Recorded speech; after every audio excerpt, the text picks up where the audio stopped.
Jesus walked this earth with a clarity that cut through the dense fog of his time. He saw the world as it truly was, and he saw women not through the distorted lens of society, but with a vision of one who understands the essence of things. In an age when women were often invisible, pushed to the edges, he brought them to the center, seeing in them a worth that the world had forgotten, a dignity that was as rare as a precious gem hidden in the depths of the earth. He moved from village to village, carrying the message of the kingdom like a quiet yet unstoppable force. The 12 were with him, but they were not alone. There were women, to Mary Magdalene, Joanna, Susanna, women who had suffered deeply, who had been healed, and who now walked beside him with a quiet strength. They were not simply followers, shadowed figures in the background.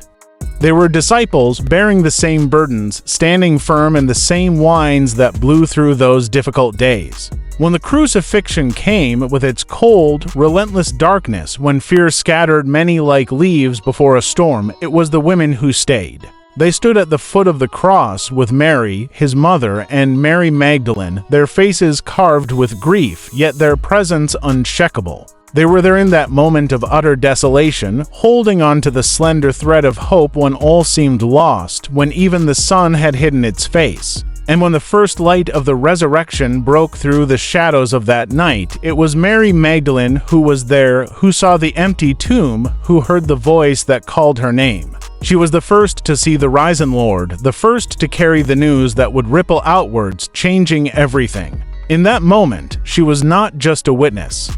She was the bearer of a truth so profound that it could shake the very foundations of the world. The Gnostic texts offer glimpses of Mary that speak of her in ways the canonical Gospels only hint at. In the Gospel of Mary, she is more than a follower.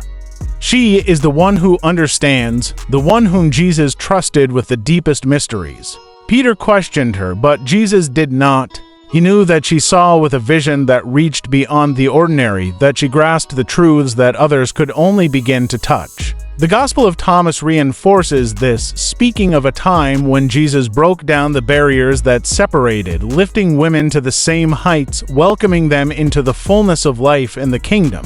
Jesus was a man who saw with unclouded eyes, who understood the strength and wisdom of women, their capacity for faith that endured even in the face of despair. He treated them as equals in a world that did not, and in doing so, he planted a seed that would grow quietly yet persistently across the centuries. His legacy is a light that still shines, a reminder that in the eyes of the divine, every soul, whether man or woman, carries the same infinite worth.